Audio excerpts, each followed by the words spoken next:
I started my tech security business from nothing but an idea and my garage workstation. 7 years of sweat and innovation turned it into a $7 million company. When my sister Grace and my parents asked to join, I welcomed them with open arms. Big mistake. Through meetings manipulation and corporate maneuvering, they slowly pushed me out, forcing me to sell my shares for pennies on the dollar. What they never expected, I would build something new, something better. Now their phones are ringing nonstop because their clients are all coming to me. Before I dive into this story, let me know where you are watching from, and hit subscribe if you want more real stories about business betrayals and comebacks. After graduating with my computer science degree, I spent 3 years working for a major security firm in Seattle. The job was stable, but creatively stifling. I would constantly see flaws in our systems that management had no interest in fixing. Their focus was exclusively on big corporate clients with deep pockets, leaving small businesses vulnerable to attacks. The turning point came when a local bookstore, just 2 blocks from my apartment, lost everything to a ransomware attack. The owner, an elderly gentleman named Arthur, had to close his 40-year business because he could not afford the $20,000 ransom demand or recover his customer and inventory data. That weekend, I sketched out the business plan for SecureShield on my kitchen table. The concept was simple but untapped, affordable, scalable security solutions specifically designed for small to medium businesses. These companies needed protection just as much as corporations, but lacked the resources for enterprise-level security. I emptied my savings account, took a small loan from my credit union, and converted my garage into what would become the first office of SecureShield. The early days were brutal. I worked 16 hours daily coding during the day and cold calling potential clients at night. My first client was a reluctant flower shop owner who only signed on because I offered 3 months of service for free. 6 months in, everything changed when I landed the Jackson Medical Group contract. They owned 12 small clinics across the state and needed HIPAA-compliant security on a budget. My proposal came in at 30% less than their next lowest bid, and I guaranteed implementation within 30 days. I barely slept that month, but I delivered. Their IT director was so impressed, he referred me to several other medical practices. By the end of year 1, I had 8 full-time clients, a positive bank balance, and was looking to hire my first employee. That was when Grace called. My sister had just completed her MBA and was looking for a job that would leverage her marketing and business development skills. Over dinner, she expressed genuine excitement about what I had built. "This has potential to be much bigger than just you in a garage," she said, examining my client portfolio. "You have the technical skills, and I know how to package and sell this. We could be a powerhouse team." I trusted Grace. Growing up, we had always been close, despite our 4-year age difference. The idea of turning my solo venture into a family business appealed to me both emotionally and practically. I brought her on as marketing director with a 20% stake in the company. Grace delivered immediately. Within 3 months, our client base doubled. Her presentations were polished, her marketing materials professional, and her networking skills impressive. She suggested we move to a real office, and with our growth trajectory, I agreed. Our success caught the attention of our parents. Dad had recently retired from his executive position at a manufacturing company and was bored playing golf all day, as he put it. Mom had run operations for a retail chain before becoming a consultant. They proposed joining the business with Dad handling finance and Mom overseeing operations. "This could be our legacy," Dad said during our family dinner discussion. "A true family business that we build together." I was hesitant but optimistic. Having experienced business leaders on the team could help us scale faster, and the thought of building something meaningful with my family was appealing. I restructured the company, giving each family member shares and defined roles, while maintaining 51% ownership for myself as founder and CEO. The first year of our family business was remarkable. We grew to 20 employees, moved to a larger office, and expanded our service offerings to include proactive threat monitoring and response. Grace built our brand reputation through industry conferences and targeted advertising. Dad streamlined our finances and secured a line of credit for expansion. Mom implemented operational procedures that made us much more efficient. I continued to focus on what I loved most: innovation. I developed our proprietary security protocol, Shield Wall, which automatically adapted to emerging threats faster than any competing solution. This became our flagship product and differentiated us in the market. My technical articles in industry publications positioned us as thought leaders, and I was invited to speak at several cybersecurity conferences. Looking back, I can see the warning signs I ignored. During our weekly strategy meetings, my ideas were increasingly met with, "Let us think about that," from Grace, or "We should consider the financial implications first," from Dad. Decisions I would have made instantly now took weeks of discussion and were often shelved. I also noticed Grace spending more time with our major clients without including me in those meetings. When I asked about this, she explained it as relationship building and suggested my technical background made some clients uncomfortable. This stung, but I wanted to believe her intentions were good. What I could not see then was that while I was building products, my family was building alliances, and they were preparing to reshape the company I had created from nothing. The real shift began when Grace proposed a formal board structure to prepare for significant expansion. She presented this during a family dinner, making it seem casual, but arrived with printed materials outlining the proposal. "We need to look more established to attract serious investment," she explained. "Right now, the business looks too much like a tech startup and not enough like an enterprise security firm." The proposed board would consist of 5 members: me, Grace, our parents, and an independent industry expert they had already selected, Thomas Warner, a former colleague of our father. When I expressed concern about being potentially outvoted 4-1, Grace laughed. "We are family, Jason. Do you really think we would gang up on you?" The board was formed the following month, and our first major decision was whether to pursue venture capital funding. I opposed this, preferring organic growth that kept us in full control. The vote was 4-1 against my position. Grace and Dad were already in talks with Meridian Ventures, and within weeks we had a term sheet offering $5 million for 30% equity. The investment came with conditions. The most significant was professional management structure, which initially seemed reasonable.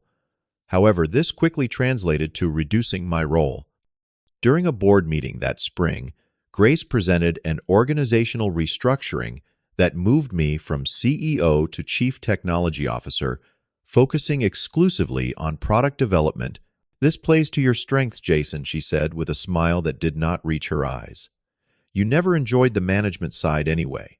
This lets you focus on innovation while we handle growth." The vote was predictably 4-1. Dad took over as CEO with Grace as COO and our mother as CFO. My authority was limited to the technical team, which was increasingly staffed with new hires who reported to Grace as often as they did to me. I began noticing other concerning patterns. My emails to major clients went unanswered, only to discover Grace had already handled those conversations. Client feedback that should have come to me was filtered through her. In meetings, Grace would present my technical innovations as team efforts, or take credit for directing the development. "We need to emphasize the company over individuals," she explained. When I confronted her, "Clients need to believe in SecureShield, not just in you." Dad became increasingly critical of my work, questioning the resources allocated to research and development. "We need to focus on selling what works now, not constantly chasing new ideas," he would say during budget meetings. His tone carried the same disapproval I remembered from childhood when I disassembled household electronics to see how they worked. Mom was more subtle, but equally effective. She would pull me aside after tense meetings to say things like, Your father is just stressed about the investor expectations, or Grace means, well, she just communicates differently than you. She positioned herself as the peacekeeper while consistently supporting their decisions.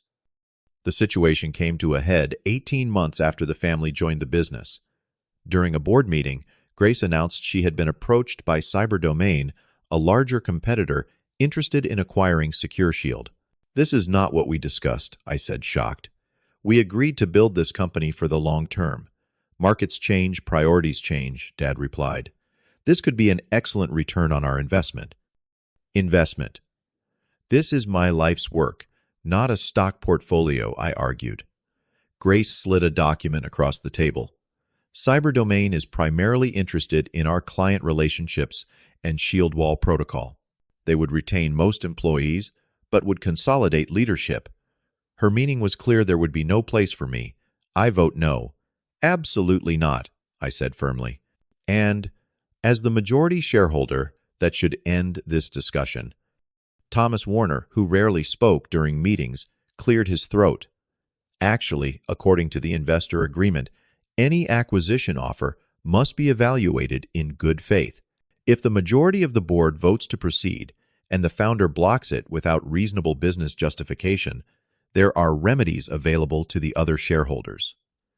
I looked at my family in disbelief. "You would force a sale against my wishes?" The uncomfortable silence was answer enough. "We need to be practical," Mom finally said. "This could secure all our futures." That night, I received an email from our company counsel outlining my options: approve the acquisition, or the board could invoke a clause forcing me to sell my shares to existing shareholders at current valuation. The lawyer whom Grace had selected noted that challenging this would be lengthy and uncertain. I consulted an independent attorney who confirmed my vulnerable position.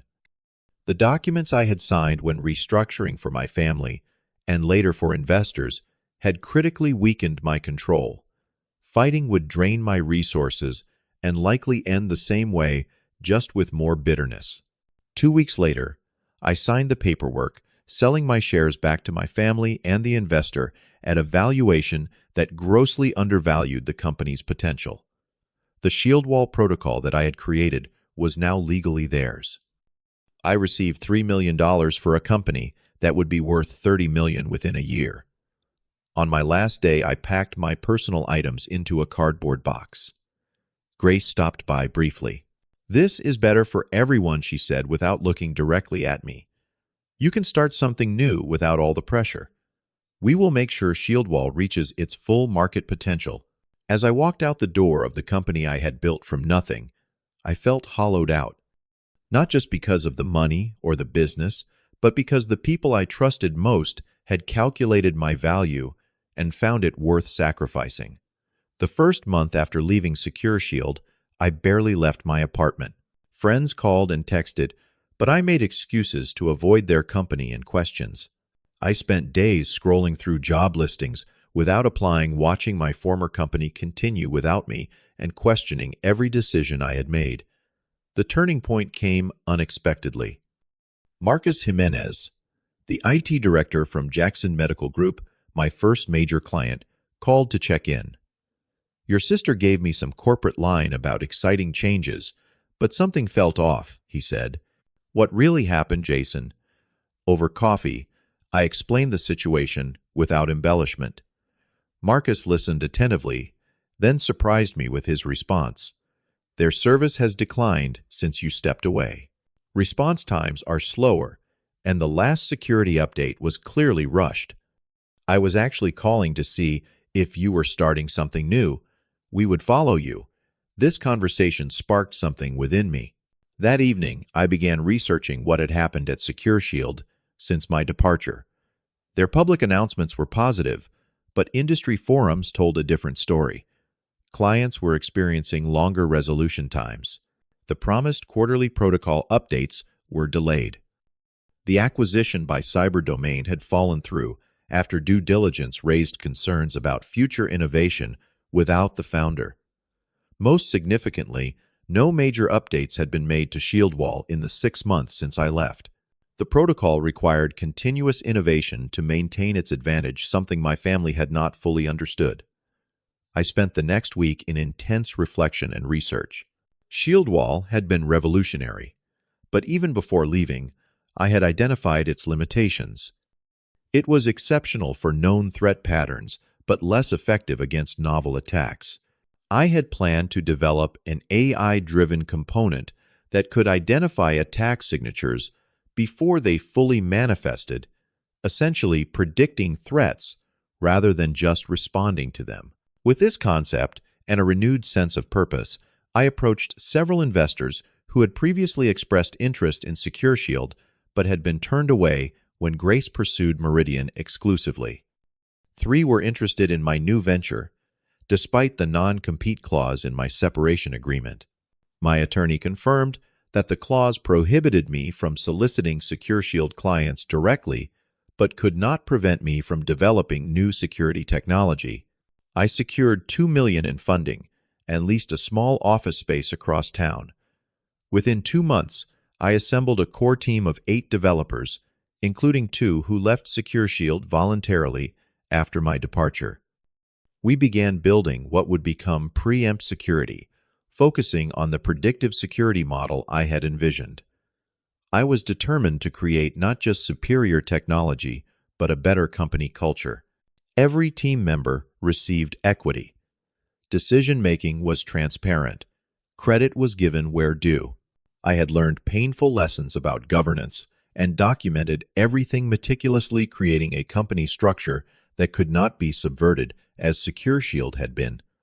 9 months of intensive development produced our first product, Preempt Sentinel.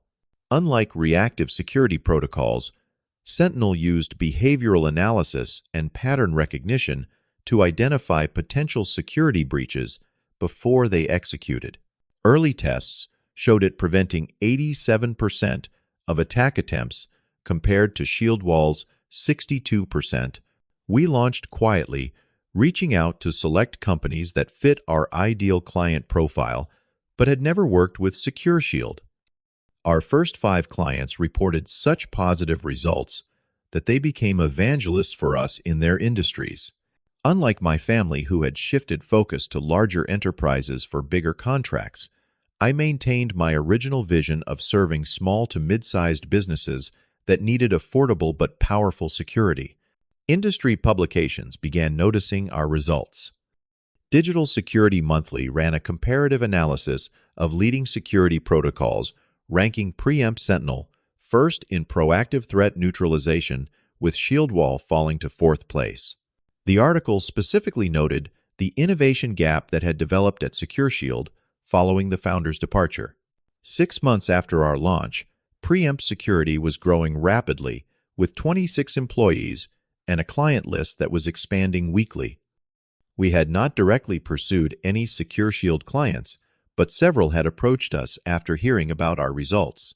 The real validation came when we were nominated for Most Innovative Security Solution at the annual CyberShield Awards. This was the same award I had hoped to win with ShieldWall, but never had the chance to see through. When Preempt Sentinel won, the industry recognition was sweet, but knowing we had truly built something superior was sweeter. What I did not anticipate was how quickly this success would impact SecureShield. Their competitive advantage had always been ShieldWall's superiority. As that edge eroded, clients began questioning their premium pricing. Their growth stalled, then reversed. According to industry reports, they lost 15% of their client base in 1 quarter, primarily to us and 2 other competitors with newer technologies. I never directly tracked their performance, but Marcus kept me informed. "They are scrambling," he told me during our monthly check-in. "Grace has been personally calling clients, offering discounts to prevent more departures. They are promising a major ShieldWall update, but no one believes they can deliver without you." I took no pleasure in their struggles. Despite everything, these were still my family members. But I felt vindicated, knowing that my vision had been right all along. Innovation was not just a feature of our industry, it was the foundation. You could not treat security technology as a stable product to be marketed and sold without continuous evolution. Then came the week when everything changed. On Monday, a major healthcare consortium announced they were switching their entire network from SecureShield to Preempt security, representing over $1 million in annual revenue. On Wednesday, the technology blog TechFront published an analysis titled "The Rise and Fall of ShieldWall When Founders Matter." And on Friday morning, my phone displayed a name I had not seen in over a year, Grace. I let the call go to voicemail. Her message was terse: "We need to talk. Call me back." I did not. The next day, she called again, this time leaving a longer message. "Jason, I know things ended badly, but this is important. SecureShield is facing serious challenges, and we need your input. Please call me back." I discussed this with my executive team, who unanimously advised against engagement. "They pushed you out when it benefited them," our COO pointed out. "Now they want your help when it benefits them again." 3 days passed before the next contact. This time, it was my father who appeared unannounced at our office. Our receptionist, unaware of our history, escorted him to my office before I could object. Dad looked older than when I had last seen him. The confident executive had been replaced by someone anxious with new lines around his eyes. He did not bother with pleasantries. "You need to stop poaching our clients." He began, remaining standing despite the chair I offered. "I have never approached your clients," I replied calmly. "We have been careful about that. If they are coming to us, that is their business decision. You know exactly what you are doing with this new company. You created it specifically to undermine us." I created it because security technology needs constant innovation, which was exactly what I wanted to do at SecureShield before I was pushed out. He paced my office, looking at our awards and growth charts on the wall. "Grace says you have developed some new predictive system that makes ShieldWall obsolete. Is that true?" Preempt Sentinel operates on different principles. It is more proactive than reactive. We want to buy it. He turned to face me directly. "Name your price." The irony was almost too much. "You want to purchase my technology after forcing me to sell you my last one? That is not happening." His expression hardened into the one I remembered from childhood disagreements. "Jason, be reasonable. This is still the family business we are talking about. Your mother is distraught over this situation. Grace has not been sleeping. We are offering you a chance to rejoin SecureShield with your new technology. We can put the past behind us." I could see it clearly now, the desperation behind the offer. Their investor was likely putting pressure on them as performance declined. Without continuous innovation, ShieldWall was becoming outdated, and they lacked the technical leadership to evolve it. "SecureShield stopped being a family business the day you decided I was expendable," I said quietly. "I am not interested in selling Preempt or returning to a company that does not value innovation or loyalty." He left without another word, but the family campaign had just begun. My mother called that evening, her voice breaking, as she described how the situation was tearing the family apart. She asked if I could find it in my heart to help your sister, who made a mistake but loves you very much. I remained resolute through each contact, but these interactions took an emotional toll. Despite their actions, these were still the people who raised me the sister I had once been close to. There was no satisfaction in their distress, only a sad confirmation that business decisions have human consequences. 1 week later, I received a formal letter from SecureShield's attorney proposing an acquisition of Preempt Security. The offer was substantial, $28 million, with positions for me and my executive team in the combined entity. Grace would remain CEO, but I would have authority over all technical development with protected budget allocations. I brought this to my leadership team. While the financial offer was attractive, everyone expressed concerns about returning to SecureShield's culture. We had built something special at Preempt, not just technically superior, but ethically aligned. After much consideration, I called Grace directly. We should meet in person with both executive teams, I said. If we are going to discuss any kind of merger, it needs to be, as equals, with all concerns addressed openly. The meeting was scheduled at a neutral location, a conference room at our corporate attorney's office. My team arrived first, followed by Grace, my parents, and their CFO. The tension was palpable, as everyone took their seats with Grace directly across from me. She looked both determined and vulnerable, a combination I had rarely seen in her.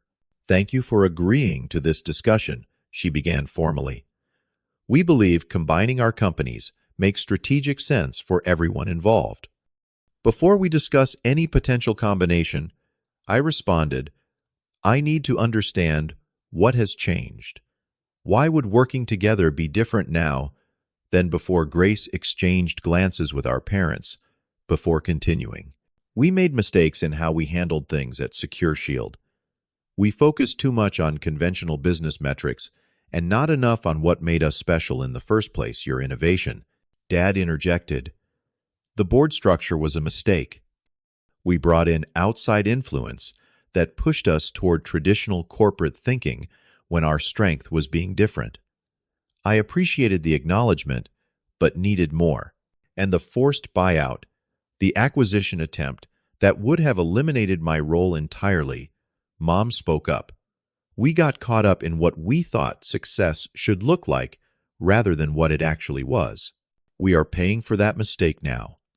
The conversation continued for hours, moving from recriminations to practical considerations.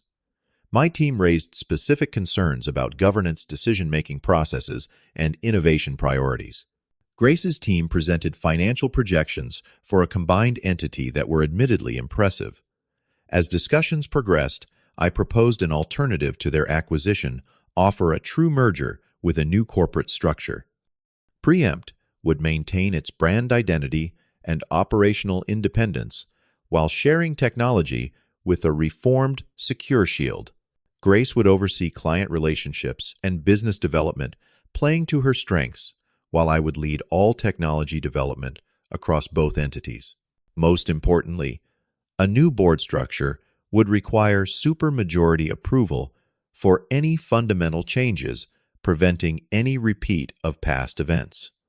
"This is not about control," I explained. "It is about creating a structure that protects innovation and ensures everyone's contributions are valued appropriately." After several more meetings and countless revisions to the agreement, we reached terms that satisfied both sides. The resulting entity, Shield Dynamics, combined the established client base of SecureShield with the cutting-edge technology of Preempt, creating a security powerhouse with both market presence and innovation capabilities. The first 6 months of integration were challenging. Trust had to be rebuilt, team cultures merged, and past grievances addressed. Grace and I established a weekly private meeting to discuss any tensions before they could escalate. These conversations were initially awkward, but gradually evolved into genuine dialogue. During one such meeting, Grace finally offered the direct apology I had been waiting for. I convinced myself that what was good for the business was separate from what was good for our relationship, she admitted. "I was wrong, and I am truly sorry for how I treated you." Family dynamics outside the office remained complicated. Holiday gatherings were tense at first, with business topics carefully avoided. But as Shield Dynamics flourished under our joint leadership, winning back lost clients and attracting new ones, the shared success began healing old wounds. 1 year after the merger, Shield Dynamics was valued at over $60 million and had become the industry leader in predictive security solutions.